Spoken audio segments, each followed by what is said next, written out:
जी जनाब, क्या फरमाते हैं आप?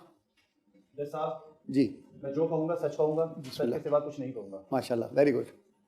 मेरा नाम जाहिद है, पेशे से मैं कारपेंटर हूँ। अच्छा, आज मैं आपकी अदालत में अपनी बीवी के खिलाफ मुकदमा लेकर हाजिर हुआ हूँ, जिनका नाम सादिया है। सादिया आप हैं? जी जी जी, वेरी गुड। अच्छा, ये बच्चे आपके हैं? जी जज साहब। ये सादिया में से ही हैं? जी जी। अच्छा, जज साहब, आज से अरसा 20 साल पहले हमारी शादी हुई थी। माशाल्लाह, उसके बाद अल्लाह ने पहले बेटी से नवाजा। वाह वाह। घर के हालात इतने अच्छे नहीं थे, क्योंकि यहाँ मेरा काम कभी चल रहा था, कभी नहीं चल रहा था। तो ज़ाहिर है पैसों की वजह से अक्सर घर में हमारी बीच में तकरार हो जाती थी, और चूंकि घर भी किराए का था तो ज़ाहिर है मसले मसाइल कुछ ज़्यादा ही थे। लेकिन बेटी के पैदा होने के बाद ना अल्लाह की तरफ से बरकत आ जाती है, जी जज साहब, माली वसाइल बढ़ जाते हैं। बिल्कुल ऐसा ही हुआ। अल्लाह यही करता है, उसके बाद इसीलिए कहते हैं बेटी जो है वो नेमत है। बिल्कुल लोग इस बात को समझते नहीं है। बिल्कुल ऐसा ही हुआ जज साहब। माशाल्लाह। मैं उसके बाद मुझे एक मौका मिला दुबई जाने का, तो अल्लाह ताला ने मेरी सुनी और मैं दुबई चला गया, सिर्फ इन लोगों के बेहतर मुस्तकबिल की खातिर माशाल्लाह। और इन लोगों की आसूदगी के लिए, Very क्योंकि good। यहाँ पे मामलात कुछ अच्छे बन नहीं रहे थे। सही है। आमदनी के जरिए नहीं थे इतने। यार वेजेस बड़े कम है ना यहाँ पे, जी जी। काम की उजरत बहुत कम मिलती है। जैसे साहब, वहाँ पे भी जाके कुछ अरसा तो दुबई में मुझे काम ढूंढने में और काम की सेटिंग बनने में धक्के खाने लगे, पड़े। तकरीबन 5-6 महीने। उसके बाद आहिस्ता आहिस्ता एक कॉन्ट्रैक्टर के पास मुझे काम मिला, तो वहाँ से मेरा एक माकूल आमदनी का सिलसिला शुरू हुआ। मैं वहाँ पे मेहनत करके काम करने लगा। 8 घंटे की मेरी ड्यूटी होती थी, मैं अच्छा। मजीद उसमें 4 घंटे 5 घंटे का ओवर टाइम भी लगाता था, वाह। और इनको एक माकूल रकम यहाँ पाकिस्तान भेजने लगा, जो कि मैं यहाँ नहीं कमा पाता था। और ये सोच के कि चलो अब मामलात बेहतर वहाँ हो हालात जाएंगे। बेहतर हो जाएंगे। बिल्कुल। घर भी किराए का था, जाहिर है किराया भी देखना है, बच्चे भी आहिस्ता आहिस्ता बड़े हो रहे हैं। बच्ची भी बड़ी हो रही है, तो जाहिर है इनके कपड़े, इसकी पढ़ाई, हर चीज़, और इसको किसी के आगे हाथ ना फैलाना पड़े। ये सोच के मैं मेहनत मुशक्कत से काम करने लगा, और बहुत दिल जमाई से मैंने काम किया। जो कुछ कमाता था कोई फजूल खर्ची नहीं करता था, अपने कपड़े तक नहीं बनाता था, बस इनको भेजता था। सारे पैसे यहाँ भेज देते। बिल्कुल, कुछ बचाता भी था। और आपको पता ही है कि वहाँ पे हम लेबर तबके की जिंदगी किस तरह की है, बहुत सख्त है। बहुत सख्त है। एक कमरा मिलता था जिसके अंदर 20-20 लोग रहते थे, ऊपर तले नीचे 10 वो बेड बैठ के बिछे बने होते हुए थे, हैं, बिल्कुल हाँ। बर्थ की तरह। बस और शिफ्टों का हिसाब होता था, जो दिन में काम पे जा रहे हैं वो रात को आके सो रहे हैं, जो रात में काम पे जा रहे हैं वो दिन में आके सो रहे हैं। कपड़े धोना, खाना पकाने की भी जिम्मेदारियां लोगों ने अपने हिस्से में बांटी हुई बांटी हुई थी, ताकि जो बचा लेंगे वो घर ही जाए हमारे। जज साहब, मैंने इतनी मेहनत मुशक्कत से काम किया। शुरू दिन तो कुछ अच्छे चलता रहा, फिर एक दिन कुछ अरसे के बाद मेरी बीवी का फोन आया कि कुछ पैसों में इजाफा करें, यहाँ पे महंगाई बढ़ रही है, अब पूरा नहीं हो रहा। अच्छा। तो मैंने मजीद कुछ पैसे जो मैं कर सकता था मैंने बढ़ा दिए। दिए। चलो ठीक है, इनको परेशानी ना हो। जाहिर है मैं तो वहाँ रह रहा हूँ, वहाँ भी महंगाई है, वो भी महंगा मुल्क है, मुझे वहाँ के मामलात भी देखने और फिर यहाँ भी देखना है। बहुत महंगा है दुबई। बिल्कुल। तो बल्कि एक दोस्त का कहना है कि लंदन से ज्यादा महंगी है वहाँ ग्रोसरी वगैरह। जी, और हम तो जिस तरह की जिंदगी गुजारते हैं वो आपको पता ही है, लेबर तबके की जी, क्या बिल्कुल, क्या बिल्कुल। जिंदगी है वहाँ पे। जज साहब, तकरीबन 3 साल के बाद मेरा पाकिस्तान आना हुआ। अच्छा। जब मैं पाकिस्तान आया तो अब जाहिर है घर में आया तो बीवी भी बड़े अच्छे से पेश आई, क्योंकि जाहिर है 3 साल के बाद माशाल्लाह, हाँ। मिलना हुआ, बच्ची से भी मुलाकात हुई। Very good. घर का माहौल भी बहुत अच्छा था, तरह तरह के खाने इसने बना के देना शुरू किए मुझे, देती Very थी। good। अच्छी और सर्विस दी। बिल्कुल, और मेरे लिए इन्होंने कुछ कपड़े खुद अपने हाथों से सी के दिए मुझे। वाह, बिल्कुल। और क्या आपके पास वही पुराने जो लेकर गए थे वही कपड़े आप चला रहे हैं, आपने कुछ नहीं बनाया अपना वहाँ पे? मैंने कहा नहीं भाई, मैंने कुछ नहीं बनाया, एक एक पैसा जोड़ा है तुम लोग के लिए। तो इन्होंने मुझे कुछ जोड़े दिए कि जब आप वापस जाएं तो ये अपने साथ लेके जाइएगा। Good। मुझे अच्छा लगा सब कुछ, के चलो अच्छा है, मेरी बीवी एक सुगड़ बीवी साबित हो रही है, सलीका सलीका शार साबित हो रही है, सब कुछ हुआ। अच्छा, इसी दौरान मेरा एक बचपन का दोस्त है, वो मुझे मिला। जाहिर है मैं पाकिस्तान आया था तो सब मिलने आए मुझसे। वो दोस्त आया मेरे पास, उसने मुझसे कहा कि भाई तुम एक काम करो, अभी तुम 3 साल बाद आए हो, अभी फिर चले जाओगे, फिर आओगे, आखिर कब तक वहां काम करोगे? तो मेरा एक मशवरा है कि यहाँ कोई एक छोटी सी प्रॉपर्टी डाल लो, हाँ, ताकि सही तुम्हारे मशवरा दिया। आने वाले वक्त के लिए वो काम आए, घर बन जाए। तो मैंने कहा अच्छा। तो वो मुझे ले गया लालू खेत की एक मार्केट में। अच्छा। वहां ले जाके उसने मुझे एक छोटी सी दुकान दिखाई, 4x6 साइज की छोटी सी एक केबिन नुमा दुकान थी। अच्छा। उसने कहा यार ये देखो, ये बिक रही है, अगर तुम लेना चाहो तो ये ले लो, ये तुम्हारे इन फ्यूचर काम आ जाएगी, मुस्तकबिल में काम आएगी तुम्हारे। मैंने कहा यार अभी क्या करूंगा लेके, अभी ये घर के मामलात ये वो, मैं थोड़ा सा मतलब उसकी बात को फॉलो नहीं कर रहा था, समझ नहीं पा रहा था। हाँ। लेकिन वो मेरे पीछे लगा, वो मेरा एक बहुत अच्छा दोस्त था। आखिर उसके कहने पे वो मैंने दुकान 5 लाख रुपए की बिक्री थी, वो मैंने खरीद ली। Very good. वो मैंने खरीद ली कि चलो ठीक है, दोस्त मशवरा दे रहा है तो अच्छा ही मशवरा दे रहा है। उसके कहने पे मैंने, वो मेरे पास थे पैसे कुछ मैं बचा के लाया था, वो मैंने उन पैसों से वो दुकान खरीद ली। और फिर दोस्त ने उसको किराए पे भी चढ़वा दिया, 5000 रुपये उसका किराया तय हुआ उस टाइम, और वो पैसे भी मेरी बीवी को मिलने लगे। मैंने कहा चलो ठीक है, कुछ इनकी इनकम हो गई, मैं भी भेज रहा हूँ, ये इसको भी यहाँ से पे भी मसले आ गया। मसाइल ना हो ज्यादा, ये खुश हो जाए। Very good. जज साहब इसके बाद जितने दिन की मेरी छुट्टी थी उसके बाद मैं वापस दुबई चला गया, मैं उसी तरह जाके अपने काम में लग गया, इसी तरह पाबंदी से हर महीने एक माकूल रकम इनको भेजता रहा। कुछ अरसे बाद इन्होंने फिर वही बात की कि भाई कुछ पैसे बढ़ा दें। अब मैंने कहा यार ये क्या सिलसिला है, मैं दुकान भी दे दी, वहां से किराया भी आ रहा है। खैर मैंने कहा चलो होंगे मसले मसाइल, कोई बात नहीं। मैं फिर मैंने और मेहनत शुरू कर दी, प्राइवेट काम भी इधर उधर पकड़ने लगा जो टाइम मुझे मिलता था, यानी मैं छुट्टी नहीं करता था वहां। ठीक है, मैं लगा रहा, मेहनत करता रहा, इनको माकूल रकम भेजता रहा। दायरा बच्ची भी बड़ी हो रही थी, उसका स्कूल है, यूनिफॉर्म है, किताबें हैं, ट्यूशन है, बहुत सारी चीजें हैं, घर का किराया है, सबसे बड़ी बात है घर का किराया। जैसा अब ये सिलसिला चलता रहा, फिर उसके अरसा 6 साल के बाद मेरा वापस आना हुआ पाकिस्तान। फिर इस दफा आपने डबल कर दिया पीरियड। जी, जाहिर है मैं फिर काम में लग गया। मैंने कहा बीच में आना जाना करूंगा तो फिर वही जहाज का टिकट और सारी चीजें, वो आपको पता है कितना महंगा पड़ता है। तो फिर जाहिर है मेरी सोच इस तरह की बन गई, दुकान का भी किराया इनको मुस्तकिल आ रहा था। अब 6 साल के बाद जब मैं घर पे, उसके 6 साल के बाद यानी कि टोटल 9 साल के बाद मैं जब घर वापस आया, तो अब थोड़ा सा मैंने कुछ घर के माहौल में तब्दीली देखी, थोड़ी सी मैंने तब्दीली देखी कि वो पहले पैसे की फरावानी आ गई ना जी, तो आदत बदल गई, बिल्कुल, तो हालात भी बदल गए। बिल्कुल, मैंने थोड़ा सा घर में कुछ महसूस किया कि कुछ खवातीन का आना जाना लगा हुआ है। पहले ऐसा माहौल नहीं था घर में, औरतें आ रही हैं, औरतें जा रही हैं टाइम बे टाइम। ये भी मुझे टाइम नहीं दे पा रही जिस तरह ये पहले देती थी, बट उस तरह नहीं दे रही थी जिस तरह देना चाहिए। सही है, जो पहली दफा इन्होंने मेरी आवभगत की थी। वो ट्रेलर चलाया था, ये फिल्म थी। अब ये मतलब बे टाइम आ रही हैं, बे टाइम जा रही हैं, कभी रात को 12 बजे घर आ रही हैं, कभी 1 बजे घर आ रही हैं, कभी 2 बजे घर आ रही हैं, कभी कोई मर्द इनको छोड़ के जा रहा है गाड़ी में, कभी कोई छोड़ के जा रहा है घर पे। बड़ा एक अजीब सा माहौल। खैर मैंने तो रफ्त जारी हो गई। हाँ, खैर मैंने फिर भी इनसे बर्दाश्त किया, सिर्फ अपने घर के लिए, अपने बच्चों के लिए, बच्ची की खातिर। अच्छा, उसके बाद फिर मेरे उसी दोस्त ने, जिसने जब मैं 6 साल पहले आया था, जिसने मुझे दुकान कराई थी, उसने मुझसे कहा कि जाहिद तुम यहाँ पे एक फ्लैट मिल रहा है 2 कमरे का, अभी एक कंपनी ने शुरू किया है, बहुत सस्ता है, तुम 10 लाख में मिल जाएगा और 5 लाख उसका लोन है, तुम ऐसा करो बुकिंग करा लो। तो मैंने कहा यार मशवरे तो तुम अच्छे देते हो लेकिन मेरे लिए मुश्किल हो जाती है। लेकिन बहरहाल फिर भी उसके कहने पे मैंने वापस दुबई जाते जाते एक फ्लैट बुक करा लिया। और फिर मैं उसके बाद दुबई चला गया। फिर उसी तरह इनको पैसे भेजता रहा, इनको वो किराया दुकान का फिर इस दौरान बढ़ गया, 5 से 10 हज़ार पे आ गया। जाहिर है टाइम लगा, 6 साल के बाद किराया बढ़ते बढ़ते 10 हज़ार हो गया, जो इन्हीं को मिल रहा था, इन्हीं को मिल रहा था। फिर मैं एक माकूल रकम घर के खर्चे के लिए भेज रहा था, घर के किराए के लिए भी रकम भेज रहा था। इस दौरान मैंने वो फ्लैट भी बुक करा लिया था। मुझे बहुत ज्यादा मेहनत करनी पड़ रही थी वहां पे, लेकिन मैं आने वाले वक्त के लिए अपने बच्चों की खातिर कि ये बड़े होंगे तो जो तकलीफ मैं उठा रहा हूँ वो इनके हिस्से में ना आए कम से कम। दुरुस्त। तो मैंने फिर जो है वो आहिस्ता आहिस्ता उसकी किस्तें अदा करके इन्हीं के नाम पे करवाया। फिर ये बच्चा पैदा हुआ, उसके बाद इस दौरान जो है वो ये खुशखबरी भी आई। 6 साल बाद आप आए। बिल्कुल, ये खुशखबरी भी मिली कि अल्लाह ने बेटे से नवाजा है। तो मैंने कहा चलो अल्लाह उनके तवज्जुह से रिस्क भी अदा कर रहा है। फिर उसके बाद मैं वो आहिस्ता आहिस्ता वो फ्लैट भी हो गया। 4-5 साल लगे, 3 साल का बोला था, 5 साल लग गए तकरीबन। ठीक है जज साहब, आपको पता है कि उसके बाद तकरीबन मुझे गए हुए 4 साल हुए थे, तो फिर कोविड की वजह से लॉकडाउन लग गया हर जगह पे। लॉकडाउन लगा तो फिर वहां पे जाहिर है कारोबार की बंदिश शुरू हो गई।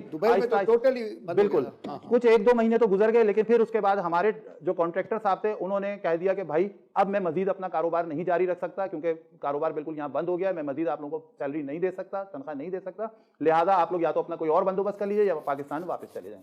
तो जाहिर है जैसा लॉकडाउन था, सबको पता है कि क्या मामला हुए हैं सारी दुनिया में, किस तरह से हमने वहां से वाइंड अप किए, मैंने सारा अपना सब कुछ। और उसके बाद फिर एयरपोर्ट पे भी 10 दिन मैं फंसा रहा।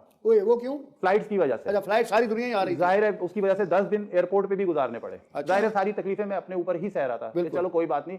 लेकिन एक ये था, इस दौरान वो फ्लैट का कब्जा भी मिल गया था, ये वहां शिफ्ट भी हो गए। आपका दोस्त अच्छा है, कोई ना कोई बहुत अच्छा दोस्त, मेरा बहुत नाइस दोस्त। Very good. तो मैंने कहा जहन में एक सुकून था कि चलो अब अपने मुल्क चला जाऊंगा, वहां पे एक छोटी सी दुकान भी मैंने कर ली है और घर भी अपना है, और घर भी अब अपना हो गया। चलो मेरे दोस्त के मशवरे से मैंने ये काम तो अच्छा कर लिया, बाकी फिर इंशाल्लाह वहां मेहनत करूंगा और फिर नए सिरे से सिर्फ घर की दाल, कारपेंटर की यहाँ भी बड़ी डिमांड है, मिलता ही नहीं है सिर्फ घर की दाल रोटी ही वहां चलाने के लिए मुझे कमाना होगा। घर भी कर दिया, जगह भी कर ली मैंने। मैं यही ख्वाब जहन में लेके पाकिस्तान वापस आ गया।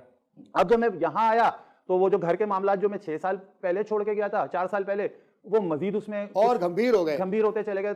तब्दीली मुझे नजर आई कि वही मामला चल रहे हैं, सारे ख्वाब चिकनाचूर। बिल्कुल, वो घर में ना बच्चों पे कोई तवज्जो है, बच्चे भी आप देख लीजिए, ना इनके कपड़ों का कोई हाल है, ना इनकी पढ़ाई का, ना कुछ है। जो ये मेरी बेगम साहिबा हैं, इनका वही रूटीन चल रहा है, टाइम बे टाइम आना जाना, कोई बात करो मसरूफियात बढ़ गई, कोई माकूल जवाब नहीं दे मुझे, बस मैं जा रही हूँ काम से, मैं आ रही हूँ काम से, बस एक इस तरह से मामला चल रहे थे इनके।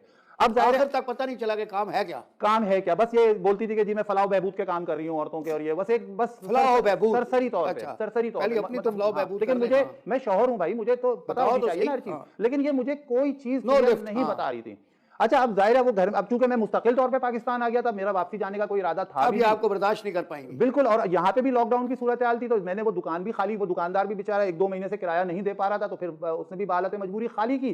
तो मैंने कहा यार चलो मैं कुछ अपना ही अब सिलसिला शुरू कर लेता हूँ, लेकिन चूंकि जो हालात सबके साथ थे वही मेरे साथ हुए यहाँ वो पे। कोविड की वजह से दुकान छोड़ गया वो। बिल्कुल, इस दौरान जब हमारी तकरार ज्यादा बढ़ी तो फिर ये गुस्से में घर छोड़ के घर ही छोड़ के घर ही छोड़ के चली गई, वाह, वाह।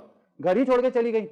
बच्चे मेरे बच्चे पास आपके थे, पास, ये बच्चे चले मेरे गए। बच्चे हाँ, मेरे है कि आप जब वापस आ गए, ये 9 और 6-15 साल जब ये इंडिपेंडेंट रही, आज़ाद हुकूमत थी इनकी, अब जो असली हाकम आ गया तो अब इनको बहुत तकलीफ हो गई और ये घर ही छोड़कर चली गई।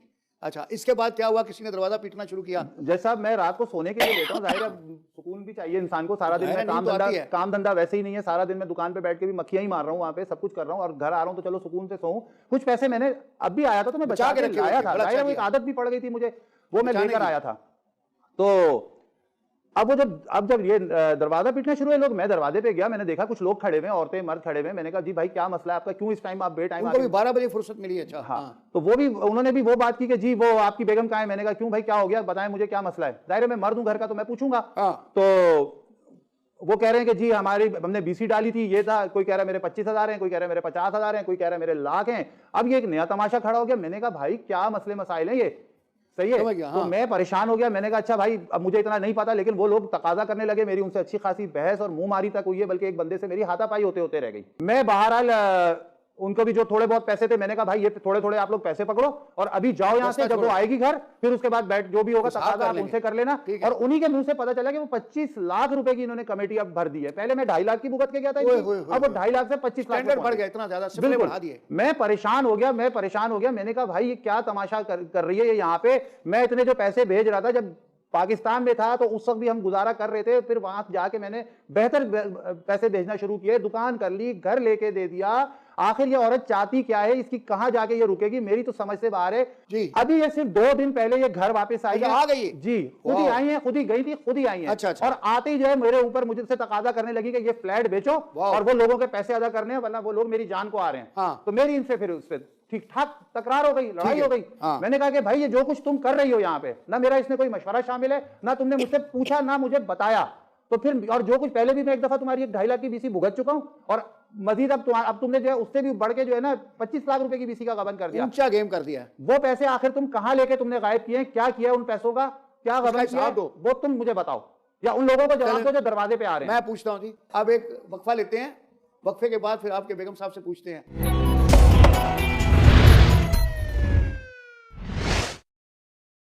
जी जज साहब जो बोलूंगी सच बोलूंगी, सच के सिवा कुछ नहीं बोलूंगी। अब वक्फे से पहले आपने अपने शौहर की बड़ी दर्दनाक दास्तान सुनी है जी, आपने उनकी तो सुनी, अब मेरी अब भी आपकी सुने, दर्दनाक मेरी तो सुने कि ये जो मेरे ऊपर इल्जामात की बौछार लगा रहे हैं, इनके बारे में तो आपको पता चले कि कितने पानी में है।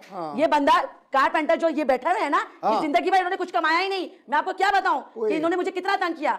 शादी के 1 साल तक जज साहब इस बंदे ने जो मुझे तंग किया मैं आपको बयान नहीं कर सकती। तो दुबई में क्या कर रहे थे जज साहब? दुबई में ये खुद नहीं गए थे, इनको मैंने भेजा। आपने भेजा? मैंने भेजा, अपना जेवर बेच के भेजा, क्योंकि ये तो जाने को तैयार नहीं थे। जो कमाऊंगा इधर ही कमाऊंगा, इधर पे क्या कमाओगे? तुम्हारा तो बस काम है सुबह जाना शाम को आ जाना, बस बच्चे पैदा करना। तुम्हें तो कुछ काम ही नहीं करना, बच्चे पैदा करने की मशीन समझ के रखा है जज साहब इन्होंने। बाकी तो उनको कुछ ज्यादा तो नहीं बनाए, 2 ही बनाए वैसे। वो तो जज साहब मैंने, वो तो मैं पढ़ी लिखी खातून हूं, वरना तो 12-13 बन जाते हैं जी जज साहब। वो तो मैं पढ़ी लिखी खातून हूं, अगर मैं नहीं करती तो ये तो लाइन लगा देते। उनको क्या पता कि घर चलाना, बच्चों को पालना कैसा है, ये तो जाके बाहर बैठ गए। इनको क्या पता, इनको तो सिर्फ बोलने आता है। जज साहब जरा पूछे तो सही। जज साहब मैं इनसे शादी करना ही नहीं चाहती थी, क्योंकि मेरे वाले साहब की एक छोटी सी दुकान ही परचून की। मैं आपको बताऊं, मैं ये दुकानदारों से भी जब मुझे बहुत वो होता था, खौफ आता था, पता नहीं किस तरह कमाते क्या है। लेकिन मेरे घर वालों को पता नहीं क्या सूझी कि इनके पल्ले मुझे बांध दिया। मेरे वाले साहब ने कहा ये तो बहुत अच्छे कारपेंटर है, अच्छा कमाते, तुम्हें क्या है, मेरे पल्ले बांध दिए इन्हें। मैं क्या बताऊं जज साहब, शादी के 1 साल तक हर वक्त इनका यही लड़ाई झगड़ा रहता है। जब भी बोलूं कोई फरमाइश करूं, भाई बीवी हूं, फरमाइश इससे नहीं करूंगी तो किसी पड़ोसी से करूंगी। नहीं, क्या है, मेरे पास तो है नहीं, मेरे तो पड़ोसी से करे तो फौरन पूरी कर देते हैं। माँ से मांग के आओ, भाई से मांग के आओ, अब्बू से मांग के आओ। भाई शादी मैंने तुमसे की है, इनसे की है कि मैं उनसे मांग के आऊं? मैं आपको क्या बताऊं, इन्होंने मुझे तंग किया। फिर उन्हें अल्लाह अल्लाह करके फिर मैंने इनको भेजा दुबई, अपना जेवर बेच के यहाँ वहां से पैसे करके दुबई जाने के 6 माह तक इन्होंने मुझे एक पैसा नहीं भेजा। जब भी इनको फोन करूं कि क्या मुझे पैसे तो भेजे, मुझे जरूरत है, बच्चों का साथ है, एक बेटा है बेटी है, लेकिन इनको तो कोई एहसास ही नहीं था। कहते थे तुम्हें पता नहीं है क्या हालात, मैं किस तरह गुजारा करता हूँ, एक कमरे का घर है, पेट काटता हूँ, किस तरह खाता हूँ, कभी नहीं खाता, सो जाता हूँ, तुम तो हर बार पैसे मांगती हो। मैंने कहा चलो ठीक है, फिर मैंने घर में सिलाई कढ़ाई का काम शुरू कर दिया। अच्छा, वेरी गुड। मैं घर में सिलाई कढ़ाई का काम जानती हूँ जर साहब, मैं वो भी काम करती हूँ, मैं रिश्ते भी करवाती हूँ। अच्छा, भी वो मैं काम करने लगी, मेरे भाई मेरी मदद करने लगे, कभी मेरे पड़ोसी वाले मेरे वक्त पे वक्त खड़े थे, लेकिन इनको तो बस यही रोना देना था कि ये पड़ोसी तुम्हारे साथ क्यों खड़े हुए, आज वो खड़े हुए तो उन्होंने एक वक्त पे मेरा साथ दिया, अच्छा, मैं कैसे उनको छोड़ सकती हूँ। बस यही इनका तमाशा लगा रहता था। फिर उन्होंने मुझे अल्लाह अल्लाह करके महीने के महीने मुझे दयानदारी से पैसे भेजते थे। मैं ये मना नहीं कर रही, लेकिन भेजते कितने थे, बहुत ही कम, ऐसी माकूल रकम भेजते थे जिसमें मेरा गुजारा नहीं होता था, क्योंकि जैसा 2 बच्चों का साथ है, महंगाई का दौर है। जब बेटी बड़ी हुई 3.5 साल की, तो मैं कहने लगी स्कूल बिठा देते हैं, तो मुझे कहते तुम्हें तो बहुत जल्दी पड़ी है, हर वक्त ये कहती रहती हो ये कर लेते वो कर लेते, तो बेटी को स्कूल नहीं बिठाऊंगी। लाजमी है, 3 साल की तो उम्र है। हाँ, क्या मैं तो जाहिर रखूंगी? हाँ, नहीं, वो हमारे घर इसके बाद जाए तो स्कूल वाले कहते हैं कि आप लेट हो गए, लेट हो गए। आप इनको मैं कैसे समझाती, मुझे भी कहते आजकल तो बच्चा पैदा होता है तो उसका नाम लिखवाने चली जाती हैं माएं, जी, हॉस्पिटल का बिल बाद में देती हैं, स्कूल में पहले नाम लिखवा के आती हैं। 3.5 साल की बच्ची हो गई, जब इनको कह रही हूँ इतनी जल्दी क्या 5 साल की तो होने दो, तुम्हें बहुत जल्दी पड़ी है। अब मोहल्ले के सब बच्चे स्कूल में जा रहे हैं, मेरी बेटी कह रही है अम्मी मैं स्कूल नहीं जाऊंगी। फिर मुझे कहते घर के सामने जो गवर्नमेंट स्कूल नहीं है उधर बिठा दो।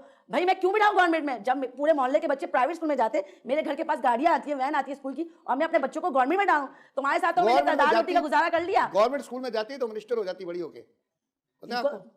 इनको सोचना चाहिए ना, मैं तो गलत हूं ना, ये तो मुझे गलत ठहरा रहे हैं कि तुमने तो हमेशा गलत ही किया, तुम तो गलत ही करती है। इनको क्या पता कितना साथ दिया, अगर मैं साथ नहीं देती और उनके बच्चों को नहीं देखती तो इनका क्या हाल होता। लेकिन फिर भी ये हर वक्त मुझे तोहमत पे तोहमत लगाए जाते हैं कि तुम पता नहीं रातों को घूम रही हो, औरतों का घर में आना जाना है। तो भाई मैं एक एनजीओ में भी काम करती हूँ। अच्छा, जी जज साहब, मैं एनजीओ में भी काम करती हूँ, जिसकी वजह से मेरे घर में औरतें आती हैं जाती हैं, उनसे मेरे अच्छे ताल्लुकात हैं। और मर्दों से मेरी बातचीत इसलिए कि डोनेशन के लिए मुझे उनसे बात करनी पड़ती है। डोनेशन और वो रिश्ते भी तो कराने होते हैं ना? जी, रिश्तों के लिए भी होता है। आदमी आएगा तभी तो जांच पड़ताल होगी। रिश्ते करवाती हूँ, अच्छी फैमिली से भी होते हैं, नॉर्मल फैमिली से, मुझे रिश्ते वाली बाजी बोलते हैं, जिसमें वो मुझे अच्छी इज्जत देते हैं। मुझे रात भर रहना भी पड़ता है, जाना भी पड़ता है, मुझे लेने भी आते हैं, तो ये मुझे ड्रॉप भी करके जाते हैं। जी, ड्रॉप भी करने आते हैं और लेने आते हैं। मुझे बोलते हैं बाजी हैं आप, इज्जत देते हैं। लेकिन ये मुझे पता नहीं क्या क्या तोहमत लगाते, ये कौन मर्द था, ये कौन मर्द था, नंबर तुम्हारा पता नहीं क्यों बिजी जा रहा है। तो भाई मैं काम करती हूँ तो मेरा नंबर तो बिजी जाएगा ना, लेकिन इनको समझ ही नहीं आती। फिर जैसा मैंने कमेटी शुरू की, मैंने 25 लाख की कमेटी शुरू की। चाह रहे होंगे कि आप इनका भी रिश्ता करा दे, लगे हाथों। इनसे मेरी शादी हो गई, बस बहुत बड़ी वही बहुत है, वो एक मिल गई यही काफी है, यही काफी है। लेकिन इनको क्या है, ये आए 3 साल बाद, वहां से मुझे कहने लगे मैं आ रहा हूँ। मैंने कहा बैठो ना सुकून से, अब तो मुश्किल से तो गए हो, आसान है वीजा लगाना, आसान है टिकट के पैसे करना, किस तरह मैंने जोड़ जोड़ के तुम्हें भेजा है, कोई आसान तो नहीं है। आके बैठ गए, फिर भी आप पूछे इनसे कि मैंने इनकी खिदमत में कौन सी कमी कर दी। वो तारीफ कर रहे थे कि जब मैं पहली दफा आया कहने लगा बड़ा इन्होंने ट्रेलर चलाया, लेकिन बाद में जब पूरी फिल्म दिखाई तो इनके तारे उड़ गए। साहब ये देखें आपके सामने बोल रहे हैं, यही कह रहे हैं ना, ये कह रहे हैं, तो आप मेरी भी तो सुने ना। पहले जो ट्रेलर दिखाया तो ट्रेलर बड़ा आला था फिल्म का, जब पूरी फिल्म देखी तो वो फ्लॉप हो गई। आप बताएं। ये आए, मैंने इनकी कभी इनकी मैंने कोई आके फिर बैठ के जा नहीं रहे थे, नहीं खिदमत की, इनको पूरा ताउन किया। इनके पास कपड़े नहीं थे, मैंने किस तरह जोड़ के इनको कपड़े बना के दिए। बता रहे आप, तो जाने का नाम ही नहीं है, अब तो मैं जा ही नहीं रहा, मैं यहीं बैठा हूँ ना, मुझे नहीं जाना, मैंने बहुत कमा लिया। मैंने कैसी बात कर दी, यहाँ निहारियां खा रहे थे। इनको बस ये रोटी लग गई थी ना कि बीवी ला रही है, बीवी चला रही है, बस अब मैं क्यों जाऊं, मैं तो कारपेंटर के से आगे बढ़ ही नहीं सकता, मुझे तो इसके अलावा कोई काम ही नहीं आता। बस ये बैठ गए दोबारा, फिर मैंने अल्लाह अल्लाह करके दोबारा इनको भेजा। मैंने कहा जाएं भाई, यहाँ पे कोई मुस्तबिल नहीं है, 2 बच्चों का साथ है, बेटी है बेटा है, कल सुबह उनकी बड़े होंगी, शादी भी करनी है। लेकिन इनको उनके मुस्तबिल के बारे में कभी सोचा ही नहीं कि बस मुझे यही आता है कारपेंटिंग काम, और कुछ मुझे आता ही नहीं ना, और कुछ मुझे करना है। फिर ये चले गए। फिर ये आए 6 साल के बाद, जब ये आए इनसे पहले मैंने कमेटी शुरू की थी जो थी 25 लाख की, जो कमेटी जो पर्ची के थ्रू खुलती थी। अब मैंने कमेटी इनके लिए शुरू की थी कि ये आएंगे तो इनको वर्कशॉप खोल के दूंगी, ताकि सुकून से बड़ी वर्कशॉप बना लेंगे, जी, 25 उसमें 10-12 कारपेंटर रखेंगे जी, ताकि मेरे बच्चों की सुकून से जिंदगी गुजरेगी। अब जैसा मुझे थोड़ी पता था कि मेरे साथ कोई मसला हो जाएगा, मैं इंसान तो गलती का पुतला है ना जैसा। आप यकीन माने मेरी 5 कमेटियां बहुत सुकून से गुजरी, मैं आपको क्या बयान करूं। 6ठी कमेटी में मेरे साथ ये हुआ। अच्छा, तो 5 कमेटियों में जो पैसा आया वो आपने कहीं इन्वेस्ट किया कि नहीं किया, या खर्च कर दिया? नहीं, इन्वेस्ट किया, जिनकी कमेटियां थी उनको देती थी खोल के। अच्छा जी, बाकायदे से उनको पैसे मिले। तो आपको भी तो मिली होगी ना एक कमेटी? नहीं, मैंने असल में ये होता है जो शुरू करता है वही पहले रखता है, लेकिन मैंने सोचा था कि ये आ रहे हैं तो मैं आखिरी की कमेटी लूंगी, ताकि ये जब आएंगे तो मैं इनको वर्कशॉप खोल के दे दूंगी। ये गलत तो नहीं सोचा। आप इसमें बताएं कि इसमें कौन सी मेरी कौन सी गलती है। मैंने इनकी बीवी बन के कौन सा गलत इनके बारे में सोचा, कौन सी बीवी ये नहीं सोचती, इन्हीं के बारे में सोचा। वर्कशॉप खोल के दे, वर्कशॉप खुलेगी तो जिंदगी भाई कारपेंटिंग के काम से तो जान छूटेगी। सही बात है, हमारे बच्चों को तो मुस्तकबिल बनेगा। अब यहाँ पे ये हो गया जैसा कि 5 कमेटी मेरी बहुत सुकून से गुजरी। 6ठी कमेटी जो थी वो मेरे घर के 4 कदम के आगे ही थी, वो माशाल्लाह से अच्छी फैमिली थी, 7 साल से वहाँ रह रहे थे, एक मियाँ बीवी थी, बच्ची थी, उनको मैंने कमेटी भी दे दी। 2 दिन बाद वो ऐसा हुआ जज साहब कि वो दोनों अचानक से गायब हो गए सामान छोड़ के। अब मैं उनके ढूंढने में परेशान, इतने में ये पाकिस्तान आ गए, जाके मुझे बोले तुम क्यों परेशान हो, कहाँ घूम रही हो क्या। अब मैं कैसे बताऊं कि मैं किस मसले में फंस गई हूँ। जिसको कमेटी थी वही गायब हो गए, वही गायब हो गए। अब और मुझे सामान पता भी ही छोड़ नहीं, गए। सामान छोड़ के ओए होए, वो अचानक से बस उनको कमेटी निकली, 2 दिन बाद सारा सामान छोड़ के हस्बैंड उन्होंने कहा इतने का तो सामान नहीं है जितने मैं आपको कमेटी क्या में बताऊं, मैं इनको ढूंढने में लगे, ये आ गए जब रात ही साथ में बोले तुम रात भर कहाँ गए। भाई मैं कितनी परेशान हूँ, मुझे लोगों को कमेटी का पैसा देना है, वो मेरी जान पे खड़े हैं, तो मैं उसको ढूंढूंगी नहीं। बस इनका जब से वो लड़ाई झगड़ा, फिर मैं बहुत तंग आके फिर मैं चली गई अपनी माँ के घर। मैंने कहा बहुत मैं तंग आ चुकी हूँ, हर वक्त का लड़ाई झगड़ा, फिर मैं चले गई। अब मैं इनको आके ये बोल रही हूँ कि आप ये घर बेच के उनके सबके पैसे दे दें ताकि मेरी जान तो छूटे जज साहब, और हम किराए का मकान ले लेंगे, अल्लाह कर देगा। लेकिन ये मानने को तैयार नहीं है। अब ये कहते हैं कि मैं तुम्हें छोड़ू भी ना घर बेचूं। आप मुझे बताएं मैं क्या करूं। मुझे अब ये बैठी है, इनकी 6 लाख की रकम है, मैं इनको कहाँ से दूं, मैं एक औरत जातू कहाँ से एक दूं, मुझे वक्फा बताएं। लेते हैं फिर बताते हैं।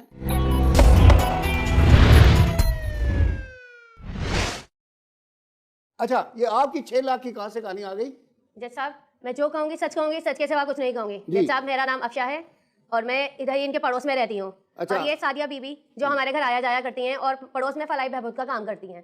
तो अक्सर हम इन्हें अपने घर का पुराना सामान वगैरह दिया करते थे कि गरीबों की मदद के लिए आप बांट ले दे, जाएं। हाँ, हाँ। तो एक दफा इन्होंने मुझसे तस्करा किया कि मैं कमेटी डाल रही हूँ। तो हमारी भी 2 महीने बाद बहन की शादी होनी थी, तो मैंने अपने घर वालों को इस बात के लिए राजी किया कि इनके पास हम अपनी कमेटी डालते हैं। तो मैंने इनके पास अपनी कमेटी डाली, जो मैं इनको 6 कमेटियां भर चुकी हूँ। तो अब इनका कहना यह है कि वो जो मैंने कमेटी छठी जिस बंदे को दी थी वो बंदा तो लेकर भाग गया। जैसा अब हमने आज तक नहीं देखा कोई बंदा कमेटी वाला लेकर भाग गया, या इन्होंने हमें किसी बंदे से आज तक नहीं मिलवाया। अब मैं इनकी बात पे कैसे भरोसा कर लूं कि वो बंदा इनकी नहीं, कमेटी कह रही लेकर है कि भाग वो गया। भी पड़ोस में ही था, सामान छोड़ के मियां बीवी जज भाग साहब गए। हम भी इनके पड़ोस में रहते हैं, आज हाँ। तक हमने नहीं देखा। और जब भी मैंने इनसे तस्करा किया कि मुझे मेरे पैसे दे दें क्योंकि हमारी मेहनत की कमाई है सही और है। वो पैसा हमारे लिए बहुत कीमती है, तो ये मुझे कभी कोई जवाब नहीं देती, हमेशा वो तो टोपी ड्रामे ही करती भागा- रहती हैं। ये कहती है भागा ही नहीं। जज साहब देख लीजिए, आपके ये जो है ना, अभी तो ये खातून आई हैं और पता नहीं कितने ही लोग अभी आएंगे पीछे, अच्छा। जिनके ये पैसे इन्होंने आगे पीछे किए हैं। और ये जो कह रही है ना कि ये घर बेच के पैसे अदा करे, तो ये घर तो मैं किसी सूरत अपनी बिकने दूंगा, क्योंकि ये मेरी बड़ी मेहनत की कमाई है, जो मैं अभी आपको पीछे बता चुका हूं कि कितनी मुश्किल से मैंने वहां मेहनत की है, पैसा कमाया, भेजा, घर का खर्चा भी चला। एक गुंजाइश है, बेनामी प्रॉपर्टी यानी out of love and affection, जी। कोई बेटी के नाम लेता है, कोई बीवी के नाम लेता है, कई लोग किसी और करीबी रिश्तेदार के नाम ले लेते हैं, अपने नाम नहीं रखते।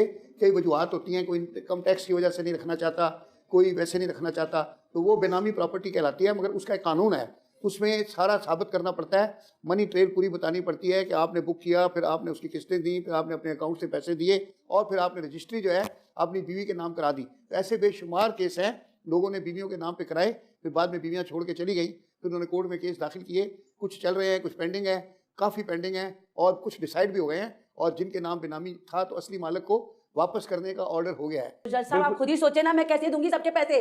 अब कोई हल है मेरे पास? अभी ये मेरे साथ नहीं खड़े रहेंगे तो कब खड़े रहेंगे? आज ये मुझ में बिल्कुल आके फेर रहे हैं जैसे कि मुझे जानते नहीं। अब मैं तुम्हारी बीवी नहीं रही, ये बच्चे तुम्हारे नहीं रहे। जो तुमने इस 15 अब तुम साल मुझे में दूध आके पिलाया ना, फेर रहे हैं कि इसकी मैं घर नहीं जिम्मेदार तुम बेचूंगा। खुद हो। मैं कहाँ से तुम करूंगी? तुम खुद हो। मैं ये घर कुछ भी ये हो घर जाए, मेरे नाम है, कुछ भी ये हो मत जाए, बोलो। नहीं, मैं ये घर किसी सूरत नहीं जाने दूंगा अपने घर हाथ तो से। बेचना पड़ेगा, ये घर नहीं में बिकेगा लेंगे। घर, ये मेरे मासूम बच्चों का मुस्तकबिल है। बच्चे और तुम्हें मेरे भी हैं, रहना- मैंने तुम्हें- इनकी परवरिश तुम्हें की है। भी- तुम नहीं, तो बाहर बैठे तुम्हें थे, भी मेरी तुम्हें बीवी क्या बनकर पता? रहना चाहिए था। माँ जो बाप कुछ का क्या तुमने होता किया, है? मैं मुझे माँ मेरे बन के रही मशवरे हूँ, के बाप बगैर बन के भी रही हूँ। मेरे नोटिस में लाए बगैर तुमने ये सब कुछ किया, और आज उसका नतीजा जो तुम भुगत रही हो। अब मेहरबानी करें, अब आप बताएं कि आगे क्या इसका हल जज है? साहब मैं इसके साथ रहना नहीं चाहती, बहुत रह लिया, बहुत गुजारा कर लिया। कोई- अब नहीं, अब मेरी खुला करवा दें, क्योंकि ये वक्त ये शौर जब मेरे वक्त पे नहीं खड़ा तो मैं इसके साथ नहीं रहूंगी। बस मुझे इससे आजाद वक्त पे तो बड़ी दफा खड़ा हुआ है, पहले नहीं आया, जज साहब 3 साल आप बस बाद मेरी इससे खुला करवा 2.5 लाख रुपए तो बोले दिए मुझे बस खुला दे दें, बस मैं अब इनके साथ नहीं रह सकती। नहीं, खुला तो अपने हम बच्चे और मेरे बच्चों की कस्टडी मुझे दे दें ना, मैं अपने बच्चे इनको छोड़ सकती हूँ, बस ये बच्चे मेरे। वाह जज साहब, बच्चे भी इनको चाहिए, प्रॉपर्टी भी ये बेचनी है, तो मैं कहाँ जाऊंगा? यानी असल घर भी ले जा रही है, बिल्कुल, सूद भी ले जा रही है। ये देखिए ना, ये तो नाइंसाफी है। इतना अरसा जो जैसा मैंने आप अपनी मेरी जिंदगी के सोचें, 15 ये कीमती बच्चों साल को ये इन तो लोगों के बाहर लिए से मैं जाया कमा कर दिए, लेती ना, हाल ये से बच्चों बेहाल को- हो गया। ये बच्चों को और कस्टडी इनका मुझे फैशन दी देख लीजिए आप, फैशन इनका देख लेना, माशाल्लाह। इनका पूरा ही नहीं होके दे रहा, और मेरा हुलिया देख लीजिए आप। मुझे तो ये दोनों खवातीन मिली भगत आप लग तो रही है। कारपेंटर लग रहे हैं और माशाल्लाह आप बेगम साहबा लग रही हैं। हाँ, तो अब इसको भी रख लें घर में, कोई ठोकने ठाकने के लिए काम आ जाएगा। अब आप अपनी आंखों से देख लीजिए, उनका उनका हुलिया, खुला- उनका अब तो- पहनावा अब देख तो लीजिए, खुला मेरा हुलिया, मांग मेरा रही है। पहनावा देख लीजिए। आपको भी यही सिलवा के देती है ना कपड़े, बल्कि खुद सी के देती है। जी, अब तो आप खुद सियो ना इनके तरह नए वाले। जज साहब सब करके देख लिया, लेकिन ये वहीं सब के वहीं करके देख लिया, रहे, कुछ वहीं नहीं के मिला। वहीं रहे, ये कभी आगे बढ़ने वालों में आगे से बढ़ने वाले नहीं हैं। जज साहब इन्होंने को तो क्या मुझे बताऊं, ये तो मेरा जब ज्यादा है, मैं किस तरह से गुजारा कर रही हूँ। जज साहब इन्होंने तो मुझे नोट छापने वाली मशीन समझ लेते कि बड़े दुबई में नोट दफ्तर में दे दिए पैसे तुमने, लगे हैं। बहुत नोट इनको दे पता ही दिए नहीं है कि तुमने। वहाँ की नोट जिंदगी छापने कितनी की मुश्किल मशीन। है, कितने मुश्किल हालात से सुनने गुजारना ना। पड़ता है और पैसे किस तरह कमाए जाते हैं। ये लोग क्या सोचते हैं बैठ के कि बस दुबई चले गए, अमेरिका चले गए, दरख्तों में नोट लगे, दुबई जाके तुमने क्या उखाड़ लिया? वहीं वहीं से के ज्यादा वहीं मैंने तो किया ये ना, मैंने कारपेंटर किया का ना। काम है, मेरा अभी आगे पिछला- बढ़े। मेरा 15 साल, अपनी बातें ना करना। मेरी जिंदगी का पिछले जज 15 साहब साल आप गवाह इस प्लीज बात मेरा के। फैसला करवाएं, इससे मेरी खुला दिलवाएं और मेरे बच्चों की कस्टडी दें, क्योंकि ये घर बेचने को तैयार नहीं है। ये कैसा, ये एक वक्त पे कह रहा है मेरा शौहर है, तो ये तो बिल्कुल मना नहीं, कर अब रहा है। बात सुने, घर बेचकर क्या करेंगे, यानी एक एसेट बन गई घर है। बेच के मुझे सबको कमेटी के जिनके उनको देने, तो इनको भी तो देने ही बैठी नहीं है अब मसला ये है, देखें कमेटी के आपके पैसे आप कह रही हैं जी। कि जिनको दिए हैं वो घर छोड़ के भाग गए हैं जी। और वहीं के लोग थे। जी। देखें ये सीधा सीधा पुलिस केस है, जी। आप उनकी FIR लिखवाएं, उनसे रिकवरी करें। पुलिस हमारी बहुत एफिशिएंट है, मिनटों में पकड़ के ले आती है, सिर्फ टेररिस्ट नहीं पकड़ जी। सकती, बाकी ये इन लोगों को तो फौरन पकड़ लेती है। आप आज चेक डिसऑनर हो जाए तो रात को घर पे पुलिस आ जाती है, उस बंदे को उठा के ले जाती है, जितने पैसे चेक वाले के जैसा होते वो हैं। मिले तो सही, हाँ, उसको तो ढूंढने अब में लगी हूँ। ढूंढ लेगी पुलिस, मैं बता रहा हूँ, उसको जब पता होता है कि वहाँ से 25 तो इससे इनका ताउन भी तो चाहिए। हाँ, ताउन करो ना भाई, ताउन भी तो अब चाहिए, बात ये तो देखिए, ताउन ये करने को बैठ के तैयार ही बात नहीं। तो करें, ये तो आप इनसे तुम्हें क्या बात सब कुछ पता नहीं है? ये वहाँ जिस से तरीके से अनजाने हो मुझसे क्या? बात करती है ना, किसी इनकी बात का सर होता है ना पैर होता है। इतना मैं जिंदगी भर तो 20 साल से तो इसको बोल रही हूँ, ताउन लेकिन इसने करेगी, कभी मगर ताउन अब किया ही उसमें- नहीं। वो कहती है एक बच्चा और बन जाएगा, उसमें ये मसला है। बोले ना, क्यों चुप हो गए आप? थोड़ा सा ताउन करें ना। मैं क्यों ताउन करूं? ये ताउन करेंगे ना। आप आज करें मुझे ना, वक्त, हाँ। आज मुझ पे प्रॉब्लम आई है ना, अब तो performance मेरी प्रॉब्लम आपने पे तुम देखी है, मुसीबत आने पे तुमने आगे जज बढ़ साहब ली। अगर आज मेरे तुम मना कर दिल रहे से हो। ये उतर चुकी है, बेटी माशाल्लाह 11 साल की हो गई है। हाँ बेटा, ये आपकी अम्मी कहती है कि अबू की छुट्टी कर दें और बच्चे मुझे दे दें। आप अम्मी के साथ रहना चाहते हैं या अबू के साथ रहना चाहते हैं? मैं बाबा के साथ रहना चाहती पापा के साथ रहना चाहती है? वाह भाई वाह। वो छोटे किधर, कहाँ रहना है? हूँ बाबा के साथ। पापा के साथ? वाह रे वाह।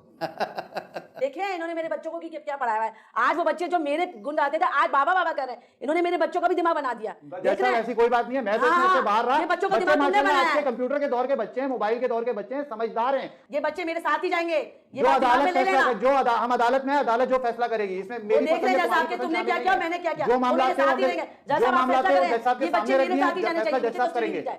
और इनसे मेरी खुला दिलवाएं प्लीज। देखिए बात यह है कि खुला हुला तो खैर नहीं, कोई इसका हल नहीं है। खुला तो है सबसे आखिरी मरहला होता है। और आप लोगों के जिस तरह माशाल्लाह इतने प्यारे बच्चे हैं और वो अपने अब्बू से इतने अटैच है कि वो पहली दफ़ा देखा है मैंने कि बच्चे कह रहे हैं कि मैंने अब्बा के साथ जाना है। तो बेखन में आपसे खौफजदा है, क्या है? खौफजदा नहीं है, इन्होंने इनको पट्टी पढ़ाई। जब माँ टाइम नहीं देगी तो बच्चों ने तो पूछे ना दूसरी जज तरफ साहब आना ने ही है बच्चों ना। को कब टाइम नहीं दिया, आप पूछे।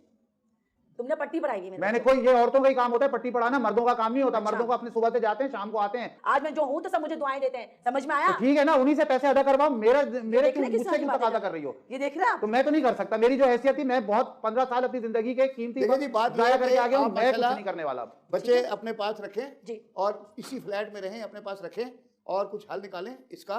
जैसा मैं कैसे पहले तो वो पकड़े जो पैसे जो देने जो कमेटी लेके भाग गए हैं, तो जाहिर है आपके पास तो नहीं है ना पैसे, मेरे पास जो तो लेके है। भाग गए जी। उनको पकड़ें, उनको पुलिस के हवाले करें, या जिन्होंने कमेटी लेनी है उन सबको उनके दरवाजे पे भेजें ताकि वो उनसे रिकवर करें पैसे, क्योंकि पैसा तो उनका जी। है, आपके थ्रू गया है, जी। आपका तो नहीं था। नहीं। उन लोगों का पैसा है जो वो लेके भागे जी। हैं, उनके ऊपर करें, इसको दोबारा दुबई भेजें। हाँ बस जाने दें इनको, ताकि आप फिर आज़ाद हो जाएं और बच्चे आपके साथ रहें। तो बच्चों आप फिर मम्मी के साथ रहेंगे, ठीक है? अबू को वापस भेज देते हैं दुबई ताकि नोट कमाएं, ठीक है ना? तो अब ये पैसे जो हैं अब आप जनरेट करें और वो खुद लोगों को दें, इसको जाने दें दुबई। फ्लैट नहीं बेचें, क्योंकि बेच के आप परेशान हो जाएंगी। किराए के मकान में ज़िंदगी नहीं गुजरती, आजकल बड़ी महंगाई है। फिर हर महीने मालिक मकान खड़ा होगा दरवाजे पे और दरवाज़ा बजा रहा होगा। ये किस्मत से आपका फ्लैट अपना बन गया है, इसको अपनी छत है, बच्चों की छत है, बच्चों का फ्यूचर है। ये मैं भी नहीं बेचने दूंगा और ना आप बेचें। जिसने पैसे लेके भागे हैं उनका पीछा करें, उनसे पैसे रिकवर करें, क्योंकि आपने तो पैसे नहीं खाए। तो आप आराम से रहें, आपको कोई कुछ नहीं कहता, मोहल्ला सारा आपके साथ है। आपके भी बेटा पैसे देखें, उनसे रिकवर करा के देंगी। ये फलाह बहबूद है, ये फलाह बहबूद तो फिर आपकी भी करेगी ना, ठीक है? अदालत बर्खास्त होती है।